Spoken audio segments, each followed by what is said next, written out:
Hello my dear. आज मैं फिर आपके लिए दूसरा सब्जेक्ट और दूसरा चैप्टर लाया हूँ। Science chapter 8 unit 4 the universe. Okay, इसमें अब हम लोग लाइन बाय लाइन देखेंगे, यूनिवर्स के बारे में पढ़ेंगे।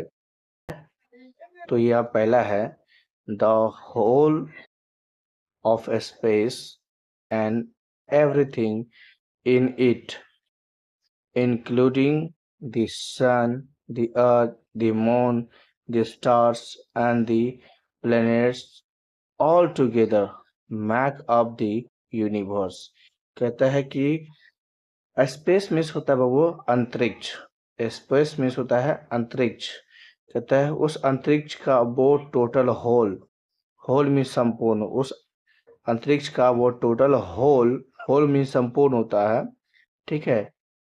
एंड एवरीथिंग इन इट, और वो सारा चीज जिसे कि सन हो जाएगा, अर्थ हो जाएगा, मून हो जाएगा, स्टार हो जाएगा, प्लेनेट हो जाएगा, ये सब ऑल टुगेदर मिल करके एक यूनिवर्स का निर्माण करता है। समझ गए? यूनिवर्स का आप तो डिफिनेशन समझ गए। यूनिवर्स आपका स्टार्टिंग से लेके यहाँ तक हो जाएगा कि यूनिवर्स क्या होता है। तो कहता है कि अंतरिक्ष का वो सारा चीज जिसमें ये सब चीज इंक्लूड है, वो सब मिलने के बाद उसको हम स्पेस, सॉरी, ये सब मिलने के बाद उसे हम यूनिवर्स कहते हैं। ठीक है, यूनिवर्स में होता है ब्रह्मांड। Okay, the sun, the earth, the moon and the stars and the planets are all celestial bodies. तो ये जो स्पेस में है जितने भी चीज जैसे कि सन है, अर्थ है, ये सब चीज को हम सेलेस्टियल बॉडीज कहेंगे। सेलेस्टियल बॉडीज में होता है अंतरिक्ष।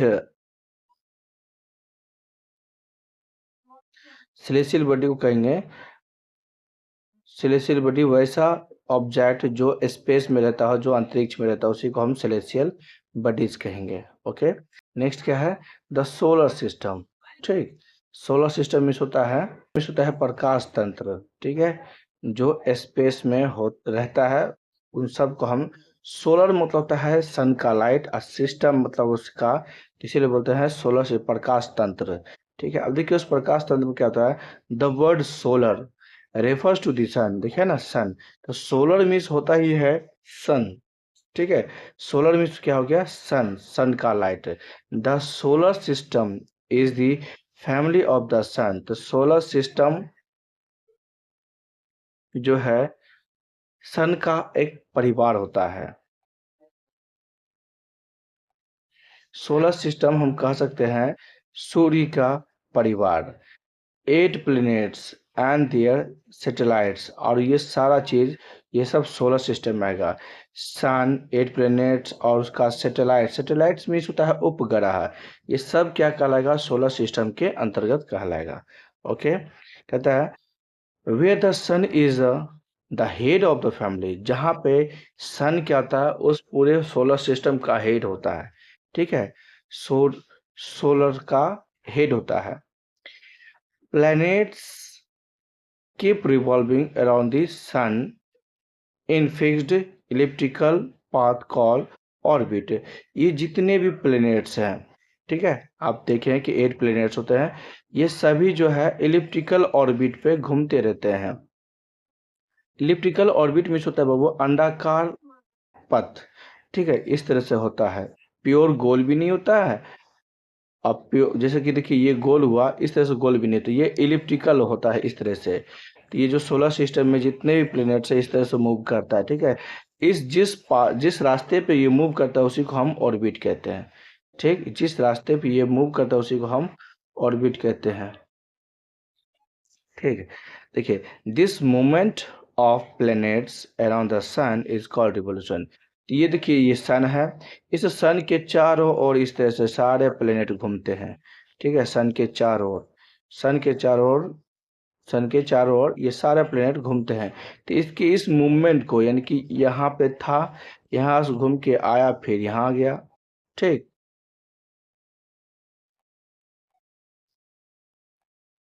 ठीक है, जैसे कि आपका ये सन है, अब यहाँ से चला फिर यहाँ आ गया, फिर यहाँ से चला फिर यहाँ आ गया। तो इस मूवमेंट को, ये जिस ऑर्बिट पे चलता है, ये जो प्लेनेट मूवमेंट करता है आता जाता है, इसी को हम रिवॉल्यूशन कहते हैं। ठीक है, पूरा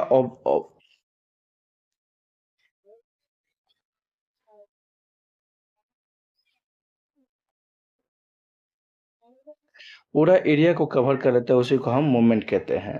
ठीक है, कहता है each planet has a fixed period of revolution around the sun. तो जितने भी प्लेनेट्स हैं, चाहे मरकरी, वेनस, अर्थ, मार्स, जुपिटर, सैटर्न, जितने भी हैं, इस सब का जो घूमने का पीरियड है बाबू, ये सब फिक्स है। सब अपने अपने टाइम पे घूमता है, सब अपने अपने टाइम पे घूमता है, कोई किसी का टाइम पे ओवरलैप नहीं करता, सब अपना अपना टाइम लेता है इसको चलने में। ठीक, इसे बोलते हैं हम रिवॉल्यूशन। ओके, नेक्स्ट है planet also spine on their axis. तो ये जितने भी प्लेनेट है ना, वो अपने एक्सिस पे भी घूमता है। ये तो था आपका ऑर्बिट। ठीक, और एक होता है जैसे कि लट्टू, देखे ना, लट्टू एक जगह खड़ा होता है, उसी जगह घूमता है ऐसे ऐसे। तो जब ये लट्टू अपने ही जगह घूमता है, उसी को बोलते हैं स्पाइन। और जब ये घूमते घूमते घूमते घूमते देखिएगा, इस तरह से चलता है, लट्टू देखे होंगे, तो इस तरह से यदि गया तो ये रिवॉल्यूशन कहलाएगा। और एक ही जगह पे इस तरह से घुमा तो वो रोटेशन कहलाएगा। ठीक है, एक ही जगह पे यदि ऐसे से घूम लिया, एक चक्कर ले लिया, तो रोटेशन। और घूमते घूमते ये पूरा एक चक्कर लगा लेते, इसको बोलते हैं रिवॉल्यूशन। ओके, नेक्स्ट है the period of rotation of each planet is also fixed. अब जितने भी प्लेनेट है उसका जो पीरियड है, मतलब ये रोटेट करने का, यहाँ से यहाँ, यानी कि यहाँ से यहाँ यहाँ, अपन जैसे लट्टू की तरह, लट्टू जब नाचता है तो उसको भी टाइम लगता है, तो इसी तरह से जितने प्लेनेट है उसको घूमने में जो फिक्स टाइम लगता है, ठीक है, उसको फिक्स टाइम लगता है। The satellites revolve around the planets. अब ये देखिए, यदि प्लेनेट है ये, तो इसके चारों ओर सैटेलाइट घूमते हैं। ठीक है, जैसे कि अब मैं आपको फिर से बताता हूँ। जैसे कि आपका ये सन हो गया, ठीक, ये सन, अब इसके चारों ओर क्या होते हैं, प्लेनेट घूमते हैं। अब सपोज दैट यहाँ पे देखिए, मान लीजिए ये अर्थ है, ठीक, तो इस अर्थ के चारों ओर क्या होता है, मून घूमता है। इस अर्थ के चारों ओर क्या होता है, मून घूमता है। ठीक, इस अर्थ के चारों ओर मून घूमता है। तो इसी को बोलते हैं, इस यहाँ पे जो मून जो है ये हमारा सैटेलाइट है, ये जो है हमारा ये प्लेनेट है, और ये आपका सन है जो कि सेंटर में रहता है सोलर फैमिली में। ठीक है, अब है दी satellites revolve around the planets. They are also placed in fixed path around the planet. तो अभी जस्ट हमने बोला ना कि जो हमारा सैटेलाइट है, जैसे कि आपका ये ऑर्बिट है, ठीक, ये ऑर्बिट है, तो यहाँ पे आपका प्लेनेट है, तो ये जो मून इसके और चारों ओर चक्कर लगाता है, ये भी इसका जो ऑर्बिट होता है, इसका जो एरिया होता है, ये भी फिक्स होता है। ठीक है, ऐसा नहीं कि घूमते घूमते घूमते घूमते कहीं और भाग जाए, घूमते घूमते कहीं और भाग जाए, घूमते घूमते कहीं और भाग जाए, घूमते घूमते कहीं और भाग जाए, ऐसा नहीं हो सकता है। इसका भी एरिया क्या है, फिक्स है। ओके, नेक्स्ट है since the sun is the head of the solar family. चूंकि ये जो सन है इस सोलर फैमिली का हेड होता है, so let us begin our study of solar system with it. अब हम इसको, हमारे सोलर सिस्टम का हेड है, इसीलिए हम जो आप पढ़ने जा रहे हैं उस सोलर के साथ पढ़ेंगे एक एक करके। Okay, the sun. ओके, हमारा पहला क्या हो गया, द सन। अब देखिए, कहते हैं the sun is the star at the centre of the solar system. Okay, ये जो हमारा सन है, सन क्या है, एक तरह से स्टार है। आप बिल्कुल कंफ्यूज होंगे कि सन ही हमारा स्टार है, स्टार मतलब जो ट्विंकल ट्विंकल रात करता है, और स्टार ही हमारा सोलर है। सन ही स्टार है, स्टार ही हमारा सन है, जो कि सन एक ऐसा स्टार है जो कि हमारे सबसे करीब में है। सन एक ऐसा स्टार है जो हमारे सबसे करीब में है। इसके बाद है प्रॉक्सिमा सेंचुरी, जिसके बारे में हम लोग आगे पढ़ेंगे। ठीक है, वो हमें मिलेगा तो पढ़ेंगे। तो सन ही स्टार है, स्टार ही सन है, ठीक है, हमारे सोलर सिस्टम का। तथा it is almost spherical in shape. Sun जो है लगभग देखने में पूरा गोल है, एस्फेरिकल मतलब गोलाकार। It is a huge ball of fire. तो सन जो है ये आग का गोला है। It is a million of years old. और इस सन का जो उम्र है वो मिलियन ईयर्स पुराना है। सन का जो एज है वो बहुत ही पुराना है, मिलियन ईयर्स ओल्ड है ये। कहता है it has a diameter of about 139,200 kilometre, है ना, यानी कि about 109 times that of the earth. यानी कि यदि हमारा ये अर्थ है, डायमीटर मीन्स होता है बाबू यहाँ से यहाँ तक, ठीक, यानी कि सन की डायमीटर इतना, बीच की जो दूरी होती है इसको हम डायमीटर बोलते हैं। और ये देखिए टोटल इतना किलोमीटर इसकी डिस्टेंस है, डायमीटर है। अब कहता है यदि हमारा ये सन का, देखिए जिसके अंदर सपोज दैट ये हमारा अर्थ का यदि यहाँ पे 5 है, ठीक है, सपोज दैट ये हमारा अर्थ का 5 किलोमीटर यदि डायमीटर है, ठीक है, हमारा अर्थ का यदि 5 किलोमीटर है तो सन का जो है इस 5 किलो के गुना का 109 टाइम ज़्यादा है। यानी कि यदि ये अर्थ है इसको गुना करने के बाद जो रिजल्ट आएगा वो हो जाएगा आपका सन का। यानी कि सन का जो डायमीटर है वो बहुत ही बड़ा है, ठीक है। अब देखिए कहता है it consist of 99.86% of the total mass of the solar system. तो इस अर्थ में 99.86% क्या पूरे टोटल सोलर सिस्टम का खुद का इसका अपने पास वजन है। पूरे जितना सोलर सिस्टम में जितना वजन नहीं है उतना इसके पास खुद का वजन है, जो कि है 99.86% of the total mass of the solar system. It mostly consist, कहता है it mostly consist of the gases. ये जो सन है मुख्य रूप से गैस से भरा हुआ है। गैस है, वो कौन सा गैस है? Hydrogen and helium. तो सन पे मुख्य रूप से दो ही गैस है, hydrogen and helium. The inner most part of the sun is called core. अब फिर सन के अंदर का, सन के अंदर के पार्ट को हम क्या कहते हैं? कोर। आपने पढ़ा भी होगा पृथ्वी का स्ट्रक्चर ऑफ द अर्थ, आप स्ट्रक्चर ऑफ द अर्थ पढ़े भी होंगे कि ऊपर वाले को क्रस्ट बोलते हैं, फिर बीच वाले को मेंटल बोलते हैं, फिर बीच वाले को कोर बोलते हैं, ठीक है। तो इसी तरह से सन के बीच वाले पार्ट को हम क्या कहते हैं? कोर कहते हैं। Next, it is the source of all the solar energy. तो सन ही एक ऐसा प्लेनेट है जहां जिससे ढेर सारी सोलर एनर्जी निकलती है, लगभग सारे चीज को ये लाइट देता है। The sun visible surface of the sun is called photosphere। The visible surface of the sun, तो ये जो सन का जो सतह हमें दिखता है, सन का जो सतह हमें दिखता है उस सतह को हम फोटोस्फीयर कहते हैं, ठीक है। सन का जो सतह हमें दिख रहा है, मतलब वैसे तो वहाँ पे कुछ लाइन दिखता नहीं है, पर जो ही पार्ट हमें दिख रहा है उस पार्ट को हम फोटोस्फीयर कहते हैं, ठीक है। अब कहता है एबव द फोटोस्फीयर, उस फोटोस्फीयर से ऊपर, जैसे कि हमारे पृथ्वी से ऊपर एक ट्रोपोस्फीयर होता है, उसी तरह से सन के सरफेस से ऊपर the sunlight is free to disseminated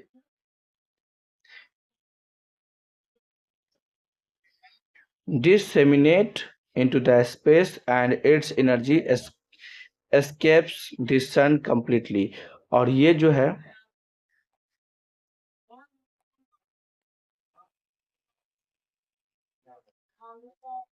above the photosphere, कहते फोटोस्फीयर को ऊपर the sun's light is free. Sun का लाइट क्या है? फ्री है to disseminate into the space, जो कि स्पेस में चला जाता है, एंड इट्स एनर्जी एस्केप, और इसका ऊर्जा जो है भाग जाती है, this escapes the sun completely, पूर्ण रूप से सन का एनर्जी वहां से भाग जाती है। नेक्स्ट है the sun is about 150 million kilometre away from the earth. यानी कि हमारा जो सन से दूरी है, वो हमारा जो सन से दूरी है वो है आपका 100, ठीक है, 150 million kilometre away from the अर्थ। हम इतने दूर हैं सन और अर्थ में इतनी दूरी है। The temperature of the surface of the sun is about 6000 degree Celsius. ठीक है, जैसा कि आपको पता है बाबू, आपको समर वेकेशन का छुट्टी मिलता है, पता है कितना टेम्परेचर होता है, मतलब 44 45 प्लस जैसे ही होता है डिग्री, हम लोग को इतनी बेचैनी होने लगती है, हम लोग को गर्मी काफ़ी लगती है, तो हमको छुट्टी चाहिए, हम स्कूल में छुट्टी मांगते हैं। ये इतना डिग्री सेल्सियस है। ठीक है, अब देखिए सन का टेम्परेचर क्या है, 6000। जब हमको इतना होता है, सपोज दैट यदि 50 आ जाए अब 55 आ जाए, तो हम लोग जलने लगेंगे इस धरती पे। ठीक है, लेकिन यहाँ 50 55 100 नहीं है, सीधे 1000 है, अभी 1000 नहीं है, 6000 डिग्री सेल्सियस। अब समझिए इसके पास कितनी हीट होगी। ठीक है, सन के पास इतना पावर है। अब है आपका नेक्स्ट पॉइंट, वो है प्लेनेट। अब हम सन को देख लिए, अब सोलर सिस्टम का फर्स्ट मेंबर को देख लिए, जिन जो कि हेड थे हमारे सोलर सिस्टम का, इसका नाम था सन। अब देखते हैं सेकेंड मेंबर जिसको हम बोलते हैं प्लेनेट। प्लेनेट भी होता है ग्रह, जैसे कि आपको पता होगा प्लेनेट भी होता है ग्रह। ठीक है, देखिए आपके कहता है celestial bodies which revolve around the sun are called planet। वो लगभग सारा ऑब्जेक्ट जो सन के चारों ओर घूमे, जो सन के चारों ओर घूमे, उसे प्लेनेट कहते हैं। क्या कहते हैं उसे? प्लेनेट कहते हैं। जो सन के चारों ओर घूमे उसे प्लेनेट कहते हैं। They don't have their on heat and light. इस प्लेनेट के पास अपना खुद का हीट और लाइट नहीं होता है। There were 9 planets in the solar system. कहता है कि हमारे सोलर सिस्टम में 9 प्लेनेट है। Okay, but with Pluto demoted, लेकिन प्लूटो के साथ बहुत ही अलग बर्ताव हुआ। Demoted to the new class of dwarf planet in 2006। लेकिन प्लूटो के साथ बड़ा अन्याय हुआ कि इस प्लूटो को प्लेनेट के ग्रह से निकाल करके, उपाधि से हटा करके से ड्वार्फ प्लेनेट बौना ग्रह के रूप में अथी में रख दिया, श्रेणी में 2006 में। क्यों? क्योंकि ड्वार्फ जो है, ड्वार्फ प्लूटो का शेप और साइज टाइम के अकॉर्डिंग चेंज हो रहा था, इसका ऑर्बिट प्लेस छोड़ रहा था, जिस वजह से। और आपको पता है कि प्लेनेट ना ही शेप साइज चेंज कर सकता है, ना अपना ऑर्बिट को चेंज कर सकता है। ठीक है, प्लेनेट ना शेप साइज चेंज कर सकता है, ना ऑर्बिट चेंज कर सकता है, लेकिन ये प्लूटो ने ऐसा काम नहीं किया। मतलब उसने अपना शेप साइज चेंज कर लिया, ऑर्बिट छोड़ दिया, इसीलिए उसे ड्वार्फ प्लेनेट के श्रेणी में डाल दिया गया। कब? 2006 में। There were now 8 planet. अब हमारे पास सोलर सिस्टम में कितने हैं? 8 प्लेनेट है, जिसका नाम क्या है? मरकरी, वेनस, अर्थ, Mars, Jupiter, Saturn, Uranus, Neptune. ठीक है, जैसे कि आपको पता भी होगा। ठीक है, मरकरी, वेनस, अर्थ, Mars, Jupiter, Saturn, Uranus, Neptune, ये 8 ग्रह हैं। प्लीज अब इसे अच्छी तरह से याद कर लेंगे, ताकि टीचर आपसे सवाल करे कि बाबू सुना हमें 8 ग्रहों का नाम बताओ, तो आप अच्छी तरह से सुना सकते हैं। ओके, यदि आपको याद हो तो प्लीज आप भी मुझे कमेंट में इस 8 ग्रह का नाम लिख के कमेंट कीजिएगा। ठीक है, तो मैं भी देखूंगा आपको कितना याद है। Okay, the planets of the solar system can be divided into categories. अब ये जो प्लेनेट है हमारे सोलर सिस्टम में, इसे भी डिवाइड किया गया है। ठीक है, बेस्ड ऑन देयर कंपोजिशन। मतलब ये जो हमारे पास 8 प्लेनेट है, इसको जो कैटेगरी में डिवाइड किया गया, उसके कंपोजिशन के अकॉर्डिंग डिवाइड किया गया है। जैसा कि आपको पता है कि मरकरी, वेनस, अर्थ, मार्स, जुपिटर, सब ग्रह जितने भी हैं, सब अलग अलग है। कंपोजिशन, कंपोजिशन मीन्स होता है बाबू संरचना। ठीक है, संरचना या बनावट के हिसाब से। ठीक, अब देखते हैं इसका टेरेस्ट्रियल प्लेनेट। टेरेस्ट्रियल प्लेनेट,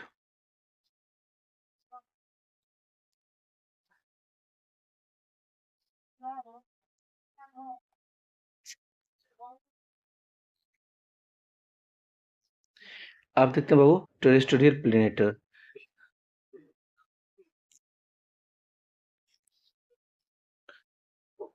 अब देखते हो terrestrial planet, planets that are similar to earth. वैसा ग्रह जो पृथ्वी के ही जैसा हो। सिमिलर मतलब समान, के ही जैसा। With bodies largely composed of silicate rocks are called terrestrial planets.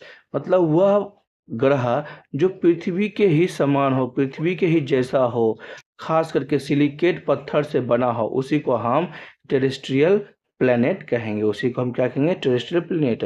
अब कहता है the 4 inner planets Mercury, Venus, earth, Mars are called terrestrial planets. आपको पता है कि यह इनर प्लेनेट मीन्स होता है बाबू, जैसे कि देखिए मरकरी, वेनस, अर्थ, Mars, Jupiter, Saturn, Uranus, Neptune, 1 2 3 4 5 6 7 8। ये जो 4 प्लेनेट है, इस 4 प्लेनेट को देखिए, कहता है इस 4 प्लेनेट को इनर प्लेनेट कहा जाता है। ठीक है, इस 4 प्लेनेट को क्या कहते हैं, हाँ, इस 4 प्लेनेट को इनर प्लेनेट कहते हैं, बाकी के 4 को हम आउटर प्लेनेट कहते हैं। ठीक, बाकी के 4 को हम आउटर प्लेनेट कहते हैं। तो ये जो इनर प्लेनेट था चारों, उसको हम ही क्या बोलते हैं, टेरेस्ट्रियल प्लेनेट। उसको क्या कहते हैं, टेरेस्ट्रियल प्लेनेट। क्लियर।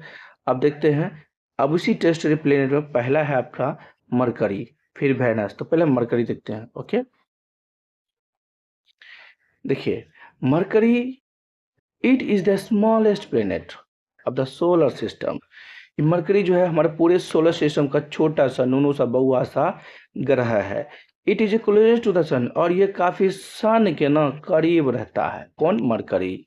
देखिए, it is a very hot during the day and very cold during the night. जब मरकरी पे दिन होती है तो काफी हॉट हो जाता है ये मरकरी, और जब मरकरी पे रात होती है तो ये काफी ठंडा हो जाता है मरकरी। ठीक है, नेक्स्ट है, it completes one revolution around the sun in 88 day। और अब ये देखिए, आपका ये सन है, तो इसके चारों ओर घूमने में मरकरी को, यानी कि आपका मरकरी है, इसको घूमने में 88 डे लगता है। जैसा कि आपको पता है कि हमारे अर्थ को घूमने में 365 दिन लगता है ना, लेकिन मरकरी को घूमने में सिर्फ 88 दिन लगता है। कितने, 88 डे। ठीक, लेकिन हमारी पृथ्वी को लगता है 365 दिन। Okay, Mercury has no natural satellite. Mercury के पास कोई अपना उपग्रह नहीं है जो उसके चारों ओर चक्कर लगाए।